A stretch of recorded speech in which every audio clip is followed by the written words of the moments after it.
the official sports betting partner of the Winnipeg Jets, starts now.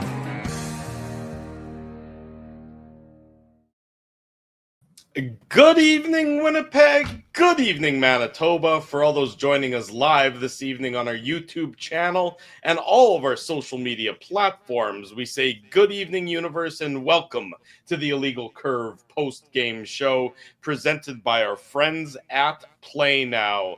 The panic button has been shelved, at least for one night, as the Winnipeg Jets return to the winning side of the ledger, a 5-3 victory over the Vancouver Canucks tonight, a game that the Jets looked far more like themselves than we had seen in the previous games on this road trip in California.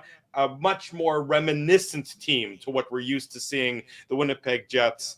It was a hard-fought game, but I think the Jets get full marks for their victory tonight in Vancouver. Contributions up and down the lineup, all the lines chipping in with an effective performance. I thought that our buddy Kevin Sawyer said it best on the broadcast when he said, and he described the Jets play, by and large, as organized Winnipeg Jets hockey. Gentlemen, good to see you both. Dave Manuk in the top right, Ezra Ginsburg in the bottom middle. Pleasure to spend this Tuesday evening with you both. Yeah, the Jets were organized tonight, and I think we're organized as well, right? Because we all showed up for the post-game show. Love that right Louisville. Time. Yeah, exactly. Love that Louisville Slugger shirt, Drew. You don't wear it often, but it's a classic shirt. Dave M, you look sharp as well. We've all actually no. Drew doesn't have his poppy. Dave's got his poppy. I've got my poppy. Maybe it's on your jacket, Drew. It's on my jacket, and Laura took it earlier and then put it back on my jacket. So I haven't retrieved it from my jacket, given that it's already almost November the 12th. But yes, I definitely was sporting the poppy, proudly and with due remembrance in the course of today being Remembrance Day, of course, a solemn occasion for us to mark. But I wear the poppy. I'm Absolutely. not too good to wear the AIDS ribbon in Seinfeld. I'm not too good to wear the poppy on Remembrance Day as well. No, and it's very well said. It's obviously very important that we remember all of those soldiers that fought for the freedoms that we enjoy today, right? Mm-hmm. So getting back to the Jets game, just a much better effort tonight, guys. And, we'll get into the goals, but Gabe Vilardi, wow, what a game he had tonight. And obviously that line was really good. Lowry, Niederreiter, and Iafallo, man, that was vintage Lowry line tonight. And that's what we needed to see. I thought Adam Lowry, he's played his best game since he's been back. I think we'd probably all agree with that. And it really, after, Hellebuck let in a couple goals in the first period, I thought he settled in nicely. Obviously, Besser scores the late goal, bringing the Canucks within one. But remember the save he made on was it Kiefer Sherwood who he made the save on? I forget the in. Are you talking about the pad save? Yeah, that wasn't Kiefer Sherwood. It was. Why can't I remember here, guys? It was incredible save on Louis DeBrusque. Sorry, Jake DeBrusque. I mean, DeBrusque. Not Louis, Jake. I was like, Ezzy, you tweeted about it. You should have that. You wrote that tweet about the larceny and the theft. Yeah. I got to be honest. These late games, guys, like my sleeping and I think your sleeping patterns, guys, have been a little off. But yeah, the save he made on Louis DeBrusque, I mean, that's obviously going to be on the highlight reels. Really good. Kevin Lankinen. Jake DeBrusque. Sorry, I keep saying Louis DeBrusque here. I'm like, unless we're watching the Edmonton Oilers and Louis jumped over the boards. Yeah, exactly. But just an overall, guys, a much better effort by the Jets tonight. And obviously, we're going to talk a lot about it when we get into the goals, but the power play, right? I mean, coming into this game, the Jets hadn't scored in the previous 4 games. I think it was 0 for 14, and they get a couple power play goals tonight. And we've talked about how much this team feeds off of the power play, right? And that was something that last year was obviously they had the top power play in the league, but this year it's slipped. I think Dave mentioned it on the last post-game show. It was around 13th or 14th in the league. So nice to see the Jets get a couple power play goals, and just nice to see the Jets get back in the win column because, I mean, the first half of this road trip, guys, has been nothing short of disastrous. Just the way they've lost, the way they looked in San Jose and Anaheim. So overall, I think a lot of positive signs as you go into the game against Seattle. Yeah, Dave is obviously doing something else at the moment, so I'll No, jump in there. I'm confused as to what you're talking about. What do you mean there's two feeds? If you go to our YouTube channel, you know how when we logged into StreamYard, we'll take people behind the curtain a little bit. Yeah. You know how when you logged into StreamYard, there was the weird sort of now vertical view and a horizontal view? Yeah. If you go to our YouTube channel, there's now two different feeds of this show. So, one of them, the regular feed, and one of them with a much taller and more narrow feed. So if people are wondering why our faces are, our heads are cut off, go to the other feed on the YouTube channel. It's something that we have just discovered in the last 2 minutes. So obviously we'll fix it in time for Thursday's post-game show. But there are two feeds of this broadcast on the YouTube channel for whatever reason right now. I wonder how I can delete that. Well, I don't know how we can delete it mid-show is what I'm saying. I think that our service provider has done something to us. You know how when you do an update on your cell phone stops working? Mm-hmm. I think we're experiencing the same thing right now, just the YouTube StreamYard version thereof. It's almost like one's like a cell phone version and one's like a correct. Yeah. Okay. Wow. Yeah. Exactly. And even right now, for some reason, the chat's showing up on of our Play Now thing. Like, well, I took the chat off. I don't know who put it on, but I got that off. That looks like things are right there. Weird things are happening, but the important thing is that we are here to talk about the Jets' 5-3 victory. It was just much more reminiscent of a Winnipeg Jets game. I mean, that's what you saw tonight. I mean, and I think you can point to something very simple is that Vancouver's not a speed team. They have some faster players, no question about it. And I could watch Quinn Hughes play hockey every day of the week and twice on Sundays. He's just that entertaining of a player. But Vancouver is not going to kill you with speed like Anaheim and San Jose were going to do for the Jets. It's almost like the Jets were taken aback by that speed. And tonight, given that it's a much more normal paced opponent, the Jets were as a result able to sort of settle into their game. That's what I sort of felt about tonight, and it started right off the start. The first couple shifts for the Jets, the first shift of the game, I think by the Scheifele, Velarde, and Connor line was a good shift. It was a starting shift where they worked the puck down low. I thought that set a tone for the Winnipeg Jets and their performance tonight. Again, not a perfect game by the Winnipeg Jets, but again, so much more reminiscent of how the Jets want to play and how the Jets need to succeed in tonight's contest. That, to me, started from shift one, and that's just really that's how I felt sort of throughout the entirety of tonight's contest. Yeah, absolutely. And, we talked about it. The first line starts off with a good scoring opportunity. The Lowry line has some good pressure early on. They get the early goal. And obviously, we're not going to get break down the goals right now, but obviously Vancouver went up by a goal, but the Jets responded right after, right? With the two quick bang, bang goals. By the way, great to see Dennis. I mean, anytime you're able to see Dennis, hopefully we'll have him on the show one of these days in the future. The strangest thing, he's blocked our numbers and hasn't responded to a text. He didn't block Dave's number. He blocked me and you, Dave, Drew. Okay, that's what happened. Dave still communicates with him regularly, but got to get that shout out to Dennis in there. It was a great interview with Dan and Kevin, but I mean they were much better tonight. And it wasn't a perfect game. You're right, Drew. I mean, there was a few things you'd like to clean up, but the reality is, guys, they needed a win here on this road trip. Like they couldn't lose 4 games in a row, Dave. It's not like, you're falling out of playoff contention or anything like that, but they had to stop the bleeding, so to speak. That's really what it was. And they had to come back with a much cleaner effort. And I thought, by and large, this was a full 60-minute effort. Yeah. The second period, obviously there was no goals, but I thought that the Jets, for the most part, like they stayed within their structure and they stayed within their game plan and everything like that, right? And we talked about there were some good chances, even though they weren't rewarded. And then obviously, in the third period, you get the early power play goal, and you kind of give yourself that insurance marker, right? So this was a much better effort, as we've already talked about. You'd like to see the power play back in the plus column. Hellebuck, I thought, settled in nicely after a little bit of a shaky start to the game. And now you feel good about yourselves again, guys. There's joy back in Joyland. Yeah, I mean, you're right about that. I mean, again, it's just you didn't want to fall into bad habits, Dave. You didn't want. I mean, the games in LA, even compared to the games in San Jose and Anaheim, the game in LA, well, you lost and you lost relatively handily. At least it wasn't a track meet kind of game where the Jets didn't look like themselves. Anaheim, San Jose, the Jets just looked like they couldn't. They looked like a fish out of water trying to play against the speed of the Ducks and the Sharks tonight. And now somebody might say, well, is that going to be a problem all year long against fast teams? And that's definitely a worthwhile question, and something probably we can explore in more detail on Saturday morning's Illegal Curve Hockey Show. But at least tonight you didn't.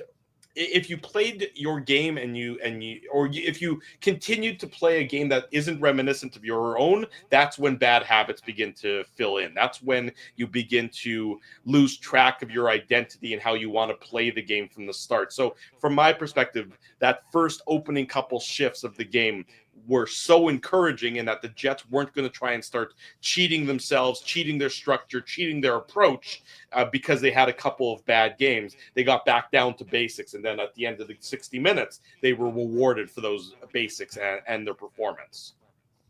Yeah, no, I think obviously, as you said, Drew, it wasn't a perfect game, but as he's 100% right. I mean, I was watching this game, I thought to myself, you cannot afford, forget about the fact that it's Canucks.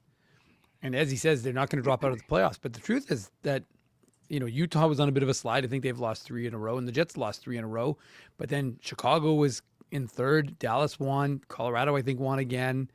So, and Colorado was 7 points ahead of the Jets, I think, coming into tonight's game. So, yeah, Colorado, after the win, they're now 7 ahead of the Jets. Right. Yeah. So the point I'm making, though, is that San Jose is winning. I think they lost, or they were San Jose and Minnesota went to overtime. I didn't see the final score in that one, but again, San Jose 2-1 in overtime against the Wild. So, but again, Minnesota's been adding points lately. Like it's these teams are all kind of keeping it close. There's nobody falling off a cliff. As even Calgary, I think, went on a bit of a run there. Didn't Calgary win like 5 games in a row or something like that? So there's a bunch of teams that have kind of remained bunched in. We were talking about it before, right? When we had Jeff O'Neill on, how the East was so tight, but the West is not that far. So, it was a situation where, obviously if you lose the game, it's not ideal. But I don't think you're missing the playoffs because you lose this game. But I just think that the Jets needed to get back into that win column. They needed to get back to that good feeling. You can go to Seattle now with a little, you're off tomorrow. You got good news in terms of, maybe some bad news. We don't know about Hayden Fleury, because obviously he left the game in the second period. It was kind of, they showed the replay because I didn't see it initially, or I didn't think anything of it when I probably was watching it. And then when they showed it on the replay, of course, you could kind of see almost, but again, look what happened to him in Toronto last year, right? Where something fairly innocuous looking cost him, some games. So it's a really good thing that Dylan Sandberg's back in a contact jersey. Well, absolutely. No kidding. Exactly. It's a very good thing for a variety of reasons, as you know. So yes, getting Dylan Sandberg into the non-contact, that's probably the biggest news of the day, was that he flipped from a non-contact into a regular jersey. And the only thing we wonder is, will he be like Cole Perfetti, who did that against, I think he was in a regular jersey against Anaheim for the morning skate, and then, of course, played his first game against San Jose 2 days later. So we're wondering, of course, similarly, will Dylan Sandberg wear a morning regular jersey today and then flip into the game against the Seattle Kraken on Thursday, on Tuesday? So Thursday. Let's say Tuesday, on Thursday, yeah, of course. So it is just an interesting, that to me is the biggest piece of news we got today on Dylan Sandberg. Of course, that he switched. We also learned that I should say that. The other big news is that Morgan Barron is day-to-day, because we were told 8 days ago that Morgan Barron's news, which is a mid-body injury, was week to week. And then today, 1 week to week. It was 1 week to week. You meant 1 week. Yeah, but generally when you say week to week, you're not meaning. I know but I'm saying when a coach says week to week, it doesn't necessarily mean that. So they obviously got some good news. Because even when he said he was coming on the trip, he had said they were going to get him evaluated when they got back, and he didn't anticipate that he'd be skating. So he's skating, and he's day to day. Really good news, right? So you're starting to feel good about your team. You get Cole Perfetti, he's looking more comfortable. And more comfortable Jonathan Toews, which is good. Gustav Nyquist was in a regular jersey. Morgan Barron, again, non-contact, but day-to-day. and Dylan Sandberg imminent. So, I mean, I know we're not talking about the game, but these are kind of the relevant sort of health updates with respect to this team. And if you've got Morgan Barron around the corner, you've got Dylan Sandberg imminent, that's a really good place for this Jets team to be. Yeah, no question about it that they're close to sort of weathering all the injuries that they faced to start the year, and currently right now a record of 10-6 given tonight's victory. So yeah, it seems like good news, or at least good health, is right around the corner for the Winnipeg Jets, which is something that they have been desperately waiting for through the first almost quarter of the season. I mean, it's very likely that it might be even at the actual quarter mark before you get Sandberg and maybe even Morgan Barron back in the lineup, and then you're almost at full health moving forward at that point in time. Let's get into the goal-by-goal recap in tonight's game. Again, a 5-3 victory. Anyone else having shades of 9-8 against the Flyers, given how that first period started with goals galore for everybody? Didn't turn out that way, but there's plenty of goals to get to nonetheless. It's brought to you by our friends at Play Now. The Play Now game recap. When you sign up for Play Now, you get to choose your welcome bonus up to $250. My understanding is that if you choose a welcome bonus of having Ezzy say welcome to you at your doorstep, that also applies here. If you don't want the actual cash, it's up to you. Don't bet on illegal sites. Bet with Play Now instead. Conditions apply. 18 plus. Enjoy responsibly. That's a big thanks to our friends at Play Now for their continued support of the Illegal Curve post-game show, as well as all of our roster of programming. We mentioned that the Jets started the game off the right way with a good opening shift by the Jets top line. The Jets opened the scoring just under 5 minutes into the game at the 4:57 mark, to be exact. And for the Winnipeg Jets perspective, it's just they're doing all the right things on this play. You have Vlad Nemesnikov. He's forcing a turnover on Philip Roenick, if I'm not mistaken, on who's behind the net here. Then you have a good, solid forecheck continuing from Nemesnikov, feeds it over to Josh Morrissey, and then Morrissey finds Jonathan Taves, who's crashing the net well on this one. It starts low in the zone for the Jets, and they're active and they're physical and they're on top of their opponent, and it leads to the good thing, and the good thing being Jonathan Taves' third goal of the year to give the Jets the 1-0 lead, Ezzy. Yeah, Drew, you mentioned Nemesnikov there. I love the work that he does there, because that's something that we didn't touch on a lot so far, is the forecheck, right? Like it's almost something that's just obvious in a game, but I really liked how the Jets were aggressive on their forecheck, and Nemesnikov just does a good job here of coming out with the puck. And I also like that Perfetti, because Nemesnikov puts the puck in the middle of the ice, and Perfetti knows that Morrissey's there, and he it's like a one-touch. Like he nudges it over to Morrissey. Yeah, exactly. I just like that. And then obviously Taves, as you mentioned, Drew, he just does a good job going to the net, getting behind the Vancouver defense. And originally it looked like he got a stick on it, but as we know, it actually went off his skate. Yeah, but it's exactly. I mean, you have to love Vlad Nemesnikov's effort on this play. Again, he goes hard after Philip Roenick to force the turnover. Then he goes hard after Quinn Hughes and sort of forces that. So it's almost like Nemesnikov, who doesn't get an assist on this play, Dave, is really the catalyst for this goal. That's what you want to see. That's what you saw from, I think, multiple Jets lines tonight, is that they went hard and they forced turnovers. I mean, we'll get into the performance of Lowry and Niederreiter and Iafallo, because they were absolutely beasts tonight. You could see that Vancouver, as the game went on, especially a young player, and not to pick on him because he's got all the talent in the world, but like Tom Willander, the defenseman, the young defenseman for the Canucks, he can't handle the physicality of that line. I think you saw him shrink from it as the game went on. But that's how the Jets are going to succeed by and large. It's plays like this. It's hard plays, hard on the puck, hard on the opponent. Don't let them gather that speed, because that's where you're going to get hurt. And the Jets were really well positioned in tonight's game to prevent Vancouver from doing things of that nature, Dave. Yeah, and again, just the veteranness of Jonathan Taves on that opening goal. I mean, that just goes to show you, right? I mean, it's funny because I saw some folks on Twitter, presumably from Canucks perspective, but they're like, how is that not being reviewed in any way, shape, or form? But he's just Reviewed so savvy. For what?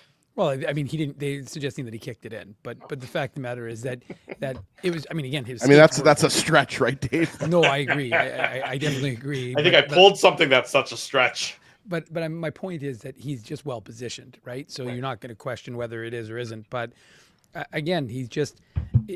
There's a lot. I mean, Scott Arniel was asked about it in the media availability this morning in Vancouver, and he basically said like putting Cole Perfetti with Jonathan Taves, two guys who are exceptionally smart, and the benefit that you're going to see. And he said, look, I've wanted to have them. I think he said they played together one preseason game, and obviously they haven't played in any of, other than last game, any of the regular season games. So he wants to have a little runway with Perfetti and Nemesnikov and Taves together. So there's a lot to like, and there's a lot of, like, again, not ever going to be recognized as one of the fastest lines in the league by any stretch of the imagination, but it is a smart line, probably one of the highest IQ lines that you could find. So there's probably a lot to like, and they'll be able to put themselves into good positions like they did on the shift to set things up. Yeah. Cole Perfetti actually got a 165 on the LSAT. What'd you get again? Remind us.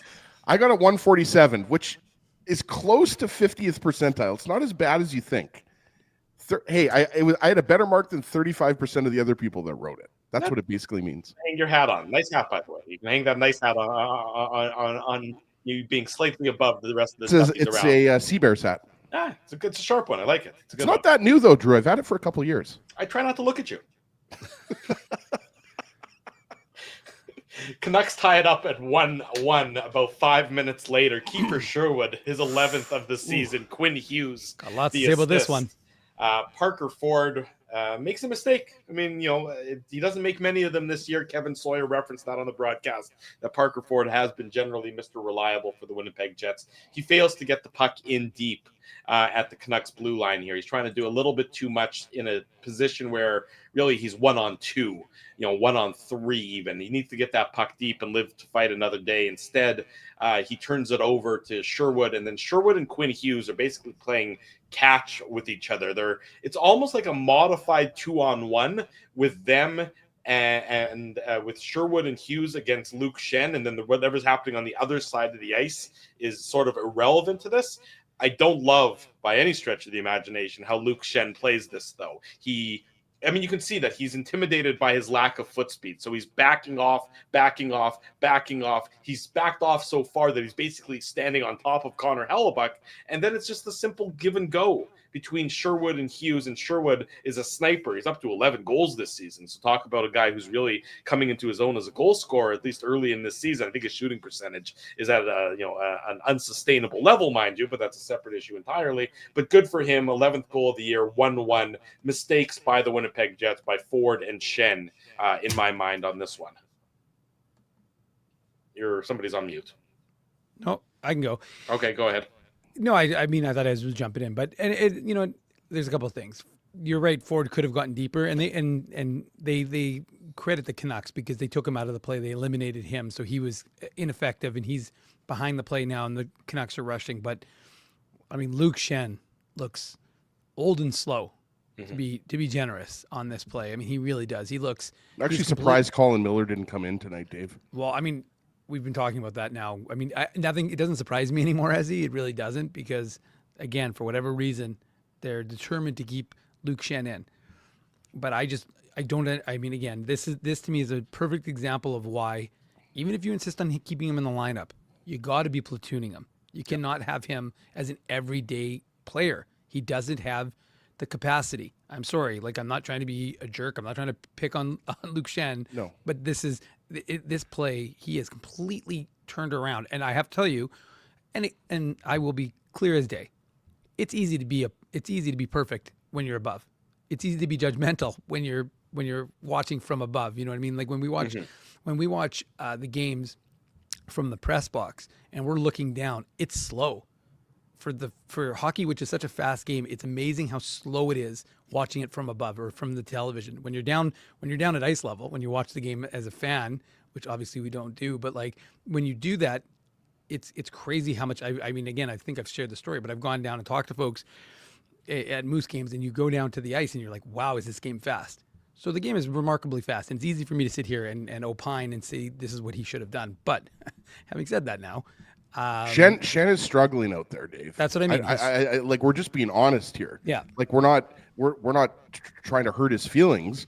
We're commenting on how he's playing right now. Well, and that's perfectly,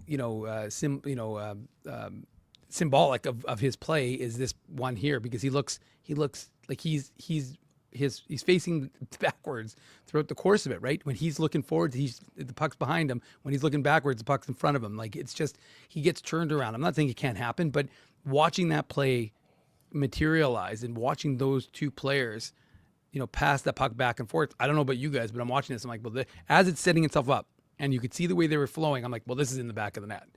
There's no question about it. As soon as I saw it happening, I was like, well, this is for sure a goal against. And sure enough, it is a goal against. So just an unfortunate play. But again, it's just, I don't understand the nature of the decision-making for the coaching staff, because to me, it's one thing to want him in, and it also to want him in against heavier teams, fine. But again, having him in against San Jose and Anaheim, two fast, young teams, which are not heavy by any stretch of the imagination. I'd say maybe Anaheim's a little bit heavier than San Jose, right, Ezzy? But it just there doesn't make a lot of sense to me from that perspective. I would agree with everything both of you guys said. 1-1 at this point in time. You're about halfway through the first period. The Canucks take their only lead of the game a minute and 37 seconds later. It's a power play goal. Dylan DeMello's in the box for an offensive zone tripping penalty. Certainly not an intentional penalty, but his stick got a little bit too loose on him on this one. The Canucks transition the puck up the ice. It's a real nice shot by Jake DeBrusk, his sixth of the year, beating Connor Hellebuyck, blocker side, short side. Not a goal that you typically see Connor Hellebuyck let in. It's a well-placed shot. It's a difficult save to make, but it's typically one that Connor Hellebuyck makes. In this case, he doesn't, and that gives the Canucks the 2-1 lead, with about 8 minutes to go in the first period. And you're wondering, are those seeds of doubt going to start to sort of begin to sprout within the Winnipeg Jets, given the recent struggles, Ezzy? Yeah, and Drew, I think you nailed it. I mean, this is I don't know if you go as far as to say, boys, that this is a weak goal, but it's definitely a goal that Connor Hellebuyck saves, let's say 8 or 9 times out of 10, right? And it's a nice stretch pass by Quinn Hughes. Like, you got to give Quinn Hughes credit here and so Jake DeBrusk. Jake DeBrusk. DeBrusk this time. I got the right name. That's what I'm saying, guys. It's these late Just games. say DeBrusk. It doesn't now matter I'm not sure which DeBrusk it is. No, it's obviously Jake DeBrusk, who obviously had that chance, and Connor Hellebuyck made the good pad save in the second period that I forgot who it was. It's a shot blocker side, and we've seen Connor Hellebuyck get exposed sometimes on the blocker side. But yeah, that's probably one of those goals where Hellebuyck is going to be thinking about that one, right, Dave? Like, that's going to be one of those goals. Even though the Jets got the win tonight, Hellebuyck is going to be probably lamenting that one.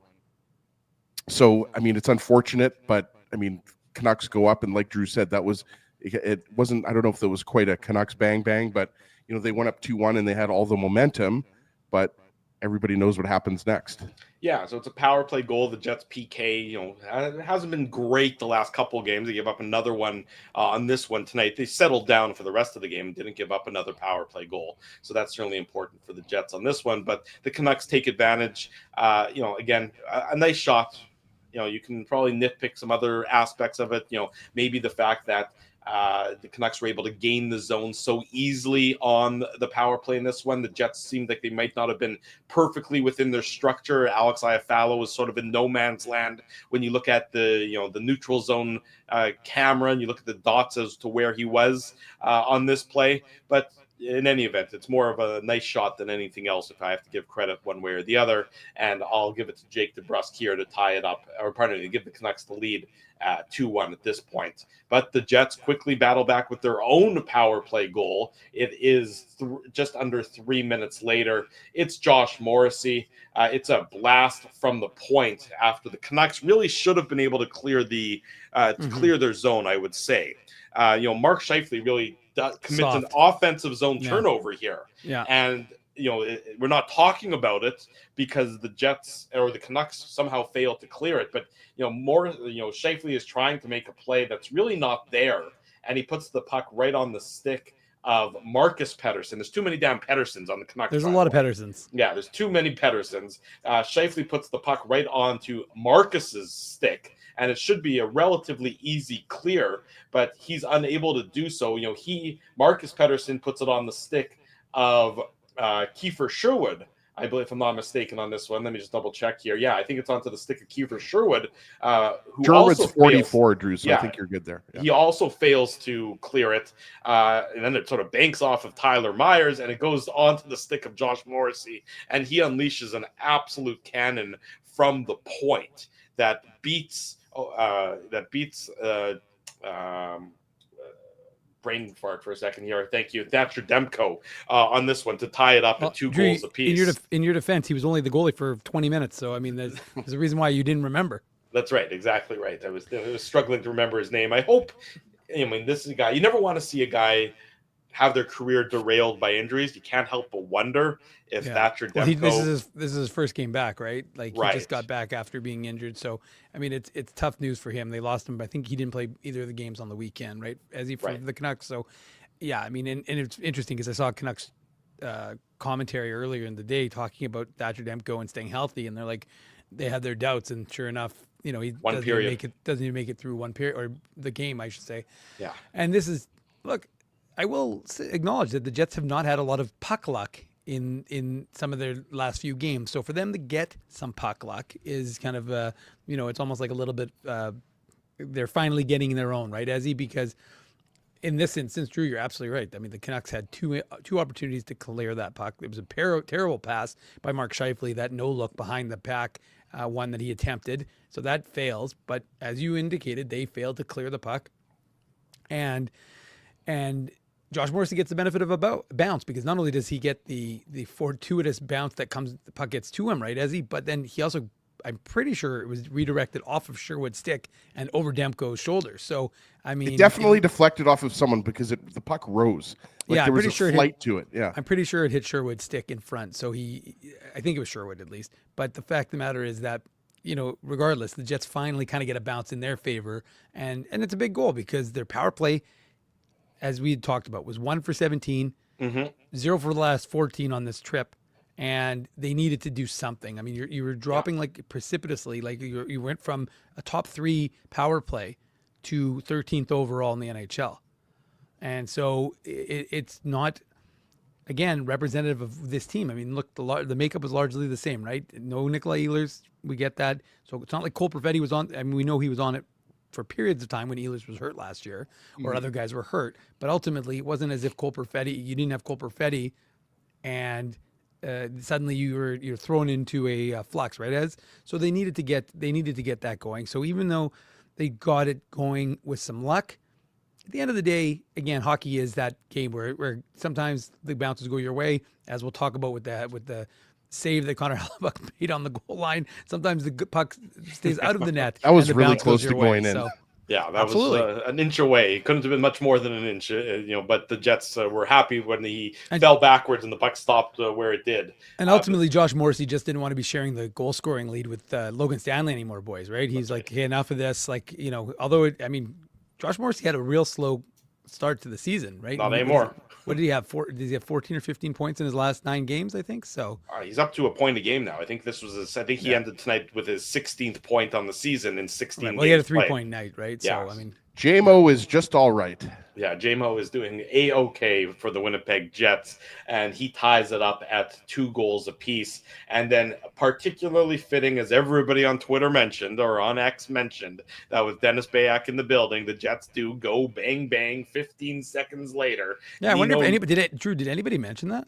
They were mentioning it at the same time that everybody was also showing you the pictures of the Northern Lights, Dave. So you're not any better than anybody else, because I know you Honestly, tweeted my your Northern Instagram Lights. feed is all Northern Lights. I don't care I don't care. You know what? I in this instance, bang bang is fine because nobody's having a unique thought. But if you were in Manitoba and you went outside today, I hope folks did, because it was spectacular. I'm pretty sure what Dave does is he just has Northern Lights like previous Northern Lights pictures on his phone. Probably. And then when Northern Lights happened, Dave just pulls out one from like 4 years ago. I'll show you my phone right now, Big Daddy. I got 100 pictures on my phone. No, the sky was definitely beautiful tonight. It was It's insane. actually funny that everywhere outside of Winnipeg is getting, like Ontario, Ottawa, Toronto, they're all getting, Montreal now, they're getting hit by this massive snowstorm. It's insane. Apparently, it's to the west of us also is getting hit by this snowstorm. we're never getting snow again. We're basking in beautiful weather Six and degrees Northern Supposed to be Lights plus galore. 10 on Friday. 11. I know. Oh, It's 11. beautiful. They've It's added beautiful. a degree. Take it. Don't Dave. complain about it. Eventually, the snow's See? going to come. Eventually, the bad weather's around the corner. Take it while you can. While you Phyllis got it. Phyllis got photos of the Aurora Borealis There tonight. you So go. I mean, I hope they were Phyllis put them on social media like everybody else in the province of Manitoba. Phyllis lives in God's country, Pembina Valley. Patrick agrees. Comment says Everybody I'm the agrees. night There's no sky question. pilot. That- You know? it was a beautiful night outside. I agree that everybody did. I'm just So making. you keep your Drew was derision in. to Dave yourself. was in his shorts and flip flops earlier today. Yeah, but Dave's in his shorts and flip flops. 12 months a year. That doesn't mean anything to anybody. Jets go 3-2. Nino Niederreiter, his fourth of the season. It comes exactly 15 seconds after Morrissey's goal. Again, it's a simple play. Stanley up the sidewall, up the sideboards. Niederreiter chips it in. Iafallo goes and gets the puck battle. He wins it from Elias Pettersson, the defenseman Elias Pettersson, not the forward Elias Pettersson. Was the forward in the game tonight, by the way? I think he blocked the shot. Yes, he was. Yeah, he was not. That's a big contract. That's a big contract they're paying him for not a lot of performance. But the defenseman Elias Pettersson gets beat up by Alex Iafallo on this play. The puck comes out to Adam Lowry. Adam Lowry, puts it into the blue paint where Nino Niederreiter is standing right there. Niederreiter is in his spot. He wins his positioning battle. It's Niederreiter. He gets position on Tom Villander, the rookie, the young defenseman I mentioned earlier in my commentary. This is the Jets at their best, bigger and stronger than their opponent, and they get rewarded with the 3-2 goal with about 5 minutes and 7 seconds to go in the first period. Drew, this is a quintessential third line goal, like as you just said. And what I love is, as you talked about, Alex Iafallo winning the 50-50 puck battle against Elias Pettersson, the defenseman. Yeah. Is one of them Elias and one of them is like, how do they separate? Elias? I don't know. I don't know. Like you said, there's too many There's 3 Petterssons on Vancouver, so it's hard to keep track. It's one thing to have 3 of them. And the whole other thing to have 2 of the exact same name. Yeah. Well, it's like Sebastian Aho, the defenseman, because I'm pretty but sure at least they're wasn't not he on the same team. Wasn't he on Carolina at one point? No, he's on the Islanders. Islanders, right? Yeah. But yeah, like you said, Drew. I mean, Elias and Elias, according to Tracy O over here. Yeah, exactly. That's what I was saying. So, Elias is the forward. Elias is the defenseman. Then, right? Doesn't matter. Just go with the number that they have. I think you just go. I think you just go E Pettersson, the defenseman. E Pettersson, the forward. That's easier. Or EP80. That was his nickname when he was a good player and was deserving of a nickname. He was EP80, wasn't he? What is this? Canucks lunch? EP third. Isn't he number 30? Oh, I don't know. 40. He's number 40. He's EP 40. EP40. That's what I meant. EP40. Okay, so we'll go. We'll go. Okay. We'll go EP40. It's 12:30 in the morning. And then we'll go EP25 because Pettersson is 25. But it's just, I love the work by Alex Iafallo here, boys. Absolutely love it. And I also love the fact that Lowry just spins around, puts it on net. I love the fact that Niederreiter outmuscles Willander to the net. So overall, just you love this is just a hard-working goal. And obviously the Jets got all the momentum back after scoring those 2 in 15 seconds. Yeah. And the only thing I would add, Drew, is just it's another credit to Nino Niederreiter just being in the right place at the right time, going to the net. And that's how you're going to score goals. And that's how this line is going to score goals. And you get rewarded for it. So, I mean, that's part of the thing. And one of the other things also is that you're not reliant. You're getting balanced scoring, right? So you get a goal from the third line, you get a goal from the second line, you get a goal from the first line. They're on special teams, but still, the fact of the matter is everybody has a piece of it. So it's important because it's not just, coming from that top line. And and I just wanted to say that was now that the Jets are getting back to health, Dave, that's the line that we thought was going to be the third line, right? We thought Lowry was going to stick with Niederreiter, and we expected Iafallo now with obviously Appleton not in the picture anymore. We thought Iafallo would be a good fit. So it's makes nice. a lot of It's sense. nice to see. Obviously, we can break it down more on Saturday morning show if we want to. But I mean, now the lines are starting to Solidify. crystallize, if you Yeah. will, right? Like Mhm. now, these are the lines like Taves, Perfetti, and Nemestikov. That seems Yeah. like a line that you can go with here a little bit. And obviously, Morgan Barron, Gus Nyquist are going to come back into the lineup, but you expect Morgan Barron now to center that fourth line or play wing on the fourth line, and then Nyquist, you got to figure out what you're going to do. But that's again more of a Saturday morning topic. That's right. We'll delve deeper into that when we know. I can tell you one thing for sure. I don't know that Nikita Chibrikov is going to be staying in the lineup much longer. No, I would think not. I mean, just not. Well, we expected that, impactful right, enough. Dave? Like we expect once Perfetti and Lowry came back and 100%. Barron, we expected Chibrikov to go back to the Moose, right? Oh, no, no. I mean, the only guy who will stay most likely is Ford for now. But again, I mean, obviously they're going to have to make decisions there too because they can only have so many, right? And that's who you want to have as your 13th forward, right? Like you want to have a Parker Ford as your 13th forward as opposed to Brad Lambert or Chibrikov, I think. Yeah, no, Lambert and Chibrikov need to play games. I mean, so, and again, I know this is a Saturday conversation, but which we've already had on a Saturday, but to me, the fact of the matter is that Scott O'Neill is just wanting these guys to have that sort of understanding of what it takes. So if they need to call them up, that's what they'll do. But for right now, again, they're well immersed in the system, and now they can go down and play for the Moose and get their confidence. Yeah, second. So that's the end of the first period. 5 goals in that first period. So it was certainly an entertaining first for the Jets and the Vancouver Canucks. Second period didn't see any goals, but it saw 2 incredible saves.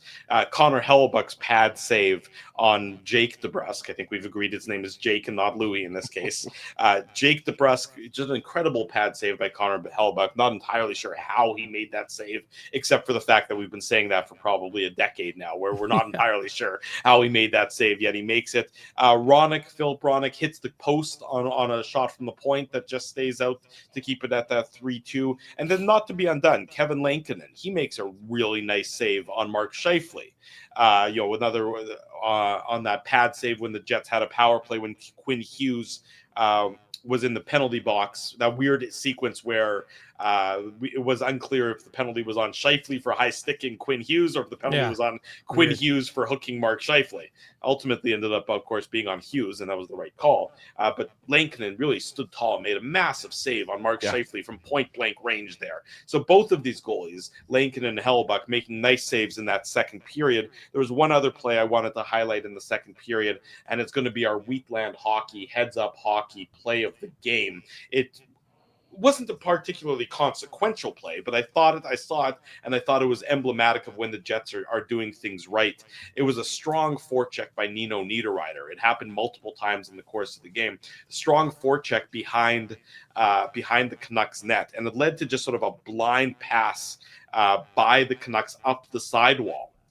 Dylan DeMello recognized what was happening, and he jumped into the play, and he was able to intercept the blind pass, the hope pass, the prayer pass, and he walked in and he got a shot on goal. It wasn't a particularly meaningful scoring chance, but I thought it was just a good opportunity to highlight what the Jets are doing right in this game. It was the strong forecheck by Nino Niederreiter, and it was Dylan DeMello who's on his toes, jumping up, seeing the opportunity. Not a guy we think offense from typically, but a guy who saw the opportunity, came up and got a good shot on goal as a result. It was a heads-up play, and that's why it's our Wheatland Hockey heads-up hockey play of the game. Big thank you to our friends in Wheatland Hockey for their support of the Illegal Curve post-game show. Wheatland Hockey, Prairie Proud Hockey, strong, building skills, character, and excellence on and off the ice. A fresh approach to youth hockey and development.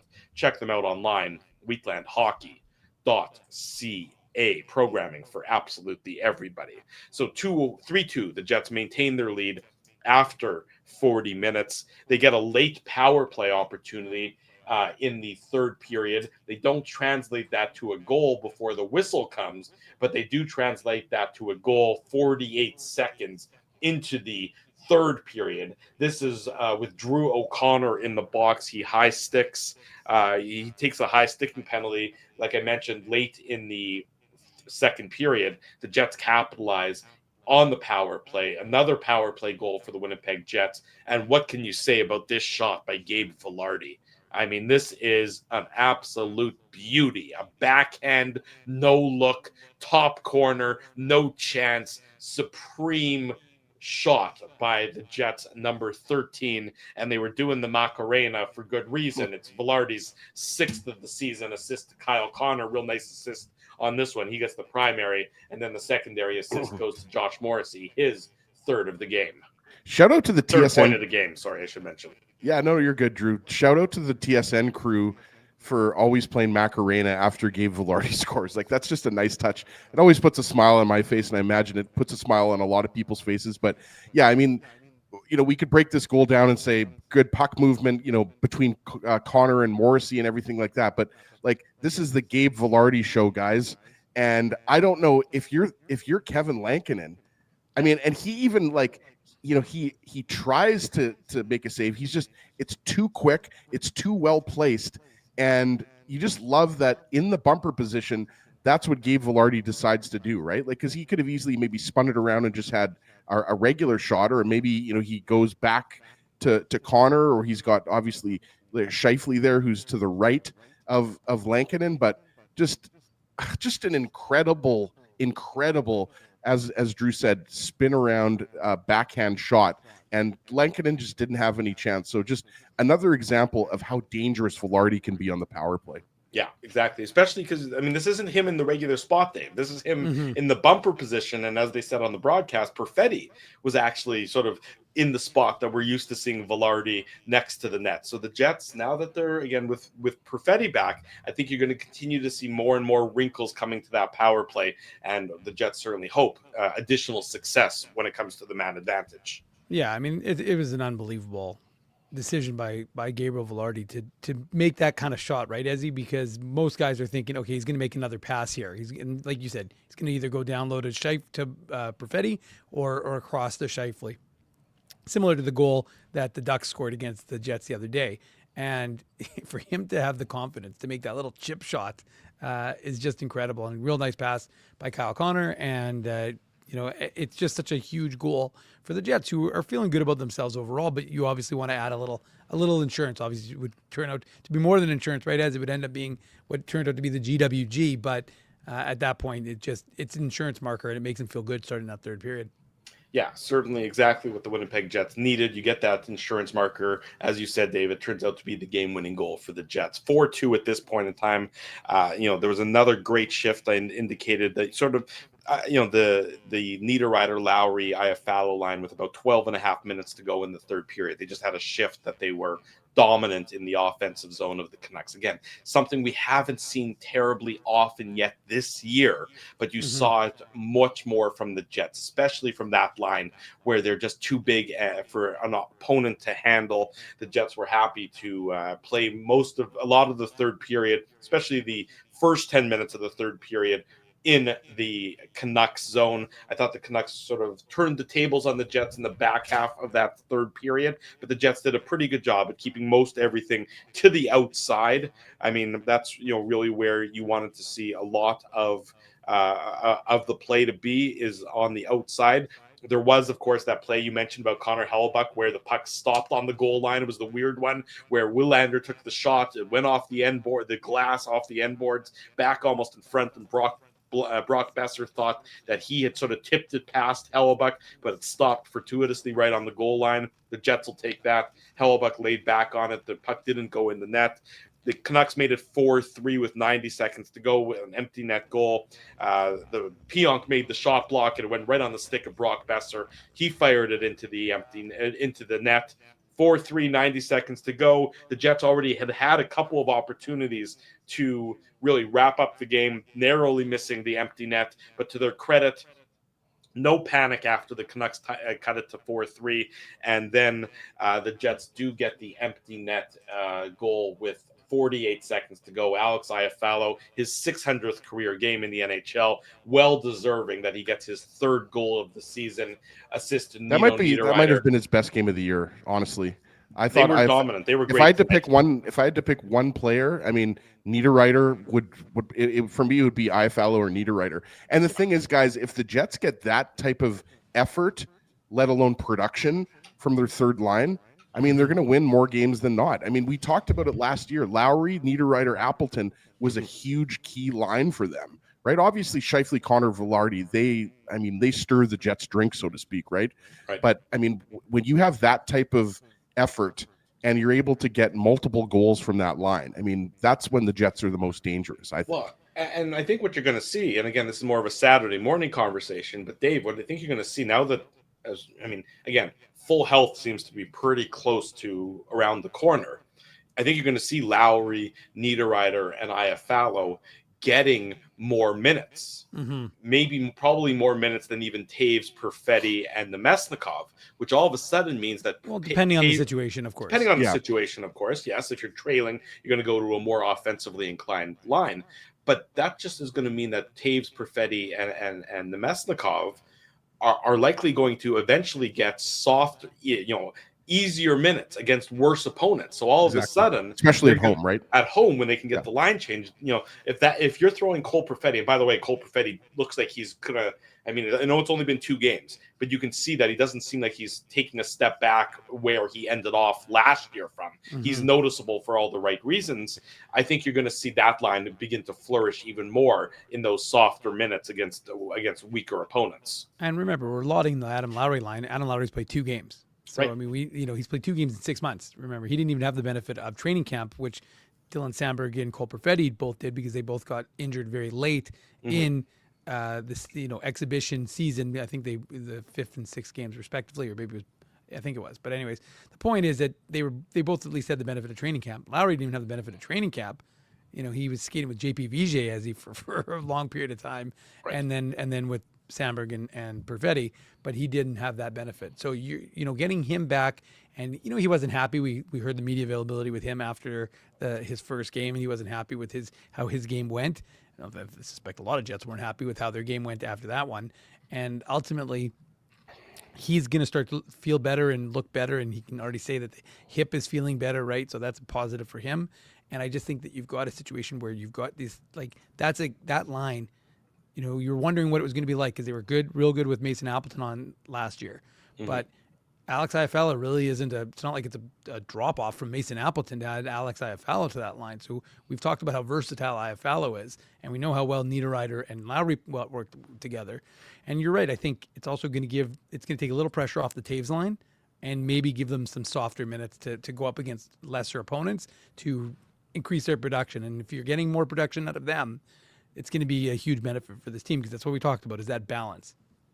Absolutely. And so the Jets get a much more balanced performance, a much better performance tonight. And as a result, they walk out of the westernmost province of Canada with a 5-3 victory over the Vancouver Canucks. No mention of Alex Iafallo's big empty net goal only because it was his 600th NHL game. Drew. I did mention that. I'm not saying you didn't mention that it was his thing, but you're going to gloss over the fact that he had a big goal in his 600th game. Just saying. I said both. I said he got the goal in his 600th game. Even though I hate to agree with Drew, Dave, I think somebody wasn't paying attention again. I absolutely said it. I definitely wasn't listening. You know why? Because I was listening to Scott Arneal's media availability to hear if he gave an update on Hayden Fleury. Like you said, Drew, Dave, I always like to be on Team Manuk, but I had to back Drew up there because when did you say it, Drew? I said it after Besser scored. I said Iafallo got the empty netter in his 600th. I'm not gonna lie. I muted you at that point.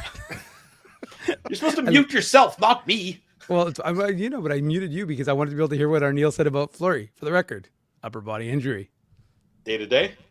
He didn't even say day to day. Just he kind of chuckled at Kenny when Kenny was trying to get the because he had said in his response, he said something like, "Oh well, he went down to 5 guys," and so Kenny said, "Oh, is there an update on Fleury?" He said, "Upper body," and they just kind of laughed at him, wouldn't give him anything new. Dave, is it Elias Salamonson emergency recall time?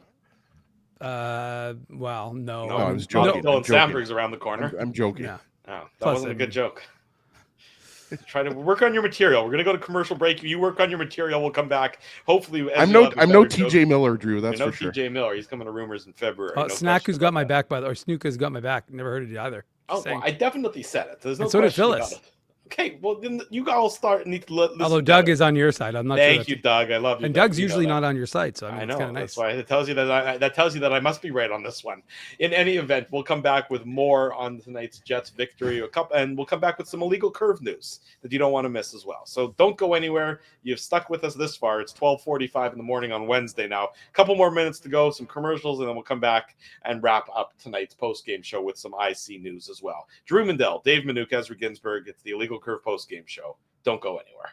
I want to thank you for not betting with Play Now and choosing our illegal gambling site instead. Because we couldn't afford things like this without your money. So much of your money. Now you might have questions like, Do our profits benefit your community? No. Or bet with Play Now, Manitoba's local legal and secure gambling site. Dining, entertainment, parking, and convenience, all in one spot. City Place is located in the heart of downtown Winnipeg, attached to the Canada Life Centre. Whether you're working, living, or out for a night in the downtown, make City Place your go-to destination before or after the fun finds you. Lunchtime, game time, anytime. Visit City Place at 333 St. Mary Avenue, next to Canada Life Centre. Boys, I've made an important life decision, and I need your support. Oh boy. I've decided to get a grill. You mean a barbecue grill for cooking? Like, that's not an important life decision, Ezzy. No. A grill for my teeth. A grill for your teeth? Do I even want to know why you're doing this? It's simple, really. Every time I go to Holt Dental, I get treated so very well by Dr. John and his team that I need to keep finding additional reasons to go back. I rely on Holt Dental for all of my dental needs, and they do it all, from regular cleanings to cosmetic dentistry. Plus, they have free parking at their front door, and you know how much I love my convenient parking. For all your dental needs, Illegal Curve recommends Holt Dental, conveniently located on Taylor Avenue near Grant Park Mall. For more information, visit them online at holtdental.ca. Guys, big news. You know how I'm always misplacing my cool stuff? Well, Big Daddy has a new hobby, labeling. Labeling is your new hobby. You got it. Ever since I discovered Label Daddy's washable labels, I just can't stop labeling. I'm labeling water bottles, hockey sticks, cereal boxes, roast chickens, team jerseys. Everything deserves a label. I can think of a label or two for you. Best part is that Label Daddy is the only label company officially licensed by the NHL. So my labels are personalized and can have the Jets logo on them. Just search NHL on the Label Daddy website. For almost 2 decades, Label Daddy has been helping people to not lose their stuff. It's the most affordable insurance policy around. For customized, washable, peel and stick labels with no ironing or sewing required, visit labeldaddy.com and search NHL for the label pack belonging to your favorite team. For over 40 years, Rumors Restaurant and Comedy Club has been Winnipeg's home for stand-up comedy. Renowned in the comedy world as a must-play venue, Rumors has recently been named Canada's top comedy club and a top 5 comedy club in North America. From birthday parties to date nights to fundraisers, wedding socials, and everything in between, Rumors is your destination for the best live entertainment Winnipeg has to offer. For information on upcoming shows, Rumors' incredible promotions, and to purchase show tickets, visit rumorscomedyclub.com. At Boston Pizza, a fast lunch doesn't have to mean fast food. Now you can get a $15 lunch served in just 20 minutes, including your choice of a main, side, and drink. That's right, lunch for $15 at your local Boston Pizza. Alrighty, shortly before 1 in the morning, as the West Coast road trip continues for the Winnipeg Jets. For the first time, it was a victorious game for the Jets as they defeat the Vancouver Canucks by that 5-3 margin. Here's some housekeeping things we need to make mention of, because there's more than just one, housekeeping item. So we'll do it real quick because it's, like I said, almost 1 in the morning. We remind everybody, our friends at Boston Pizza, they're hosting Overdrive, the TSN 1050 Overdrive crew. The first ever time that they've taken the show on the road outside of the friendly confines of the province of Ontario. So our buddy Jeff O'Neill, he was on the show last Saturday. He was on our show. He, along with Brian Hayes and Jamie McLennan, are going to be at Boston Pizza Polo Park on Friday. My understanding is that it might be completely sold out, but give them a call. Give BP Polo Park a call. There might be a few tickets left. I'm not entirely sure, but I do know that that's going to be a great time, great fun. So our friends at Overdrive are going to be with our friends at Boston Pizza Polo Park. That's coming up on this coming Friday.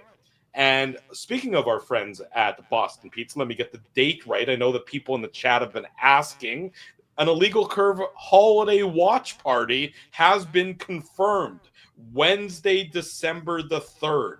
The Jets are going to be in Montreal to face the Canadians. So we are going to be at Boston Pizza on Taylor Avenue for an Illegal Curve watch party, an Illegal Curve holiday party. So to kick off the holiday season with the three of us, all of your favorite friends and family, Illegal Curve family, are going to be there as well, undoubtedly. So again, more details to come, more promotion to come, but put it on your calendar. Wednesday, December the 3rd, we are going to be at Boston Pizza on Taylor Avenue, our home away from home, for an Illegal Curve watch party and holiday hootenanny is what I think we're calling it. I didn't know if it should be a holiday hoedown or a holiday hootenanny. You guys can decide among yourself as to. I like hootenanny.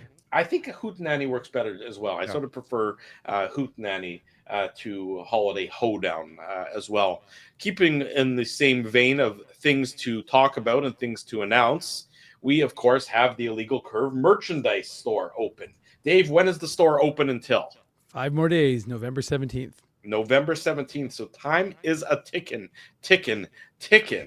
into the future, and time is running out for you to get your Illegal Curve merchandise. T-shirts, beautiful, different colors available. So not just grays and whites.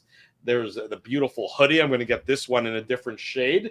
Ezzy, you're a big fan of sweatpants, so maybe some sweatpants in store. I've already put my order in with Dave. Okay, well there you go. You're ahead of me. Maybe that's going to be a tomorrow thing for me. Maybe there's for a French Terry Performance sort of zip up, a 3/4 zip, I believe. There's a French Terry Performance jogger, another pullover. So if you need to add to your hoodie collection, as I do, but I will be. I don't need to either. It's actually kind of concerning how many hoodies I have as a grown Dave, did man. the Illegal Curve post-game show just become QVC?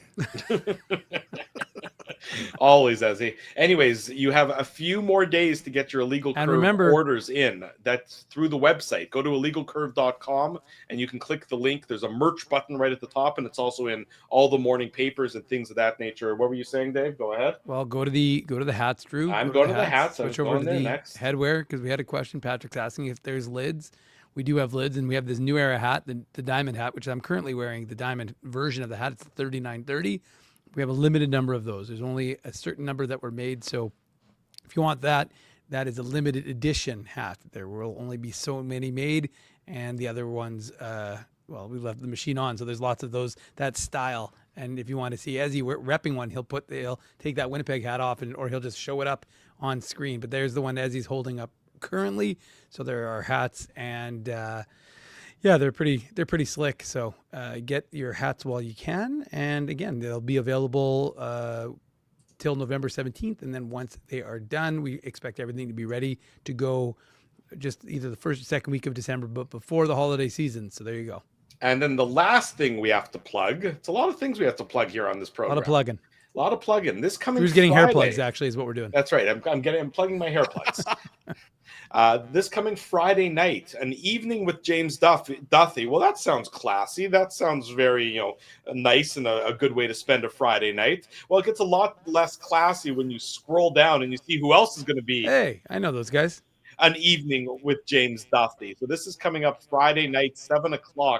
James Duthie has his new book, Certified Beauties, more of hockey's greatest untold stories. So he's going to be in conversation and signing books at McNally Robinson. He's going to be in conversation with the three of us. We are the hosts of this fine evening. James Duthie is the willing victim, I think is how it's being described. So if you're looking for something to do this coming Friday night, 7 p.m., McNally Robinson, Graham Park Mall, an evening with James Duthie and Illegal Curve. And Dave has promised he's going to sign every book. I'm signing everything. He's signing everything. He's signing sandwiches. He's signing books. He's signing magazines. He's signing toddlers. It doesn't matter what you put in front of Dave. Much like Ezzy is labeling everything, Dave is signing everything. So we're looking forward to this coming up on Friday night at 7 o'clock. Drew, if you could keep that up there for 1 second, that picture was taken at Boston Pizza a couple years ago. It looks like Drew is either 6 inches shorter than me, or if he's just sitting at a little stool. But I always get a kick out of that because I look like your little sidekick. Oh, I look like I'm huge, but Drew looks like my little son or something. My favorite part of this picture is that you're wearing a label. You're wearing a name tag in the picture, so it's a good. Well, you remember who made those, right? I think it was a Spency thing. Was it a Spency made those? Yeah, and okay. I think I was the only person that kept mine on. I think you're probably right. So it's a good picture of the three of us. It's a nice overhead shot from Colby. We always look better photographed from the top down as opposed to from underneath. You can't see our double chins in this instance. But my favorite part about it is that you are wearing the Ezzy name tag as if you forgot what your own name was. So I do enjoy that part of this photo the most. I think I'm wearing the same sweater for the record. It's time for you to get a new one there, Dave. I will. I'll be ordering it on the IC merch one. There you go. So that is it in terms of all the housekeeping that's upcoming. We'll continue to plug this on Thursday night's post-game show following the Jets and the Kraken, and you'll hear more about the details of our Boston Pizza watch party and holiday hootenanny coming up Wednesday, December the 3rd at 6:30 p.m. against the Jets and the Habs play each other. So lots going on. It's not a not busy time. There's a double negative for you. It is, in fact, a very busy time. And the Jets are glad to be in the win column after tonight's victory in Vancouver by that 5-3 margin. There's plenty of post-game coverage to come still on our website, illegalcurve.com, also on the YouTube channel. Dave has got hours of work ahead of him. Ezzy and I have hours of sleep ahead of us. So we're going to go head over there to that area and do that. We're going to remind everybody that if they haven't already done so, smash the like button, subscribe to the channel, subscribe to the podcast, leave us some feedback, and tell your friends and tell your family. The best place to be after each and every Winnipeg Jets game. And again, on Saturday mornings is the Illegal Curve YouTube channel. Big thank you to all the sponsors of Illegal Curve. They make the post-game show, the Saturday show, and the website a possibility. Our friends at Play Now, they're the title sponsor. Holt Dental, they're helping us to get that grill together. Our friends at City Place. We're actually going to be at City Place, not this Friday, but next Friday when Nikolai Ehlers returns to Winnipeg. We're going to be there for that special noon hour broadcast. So more about score that. Again tonight?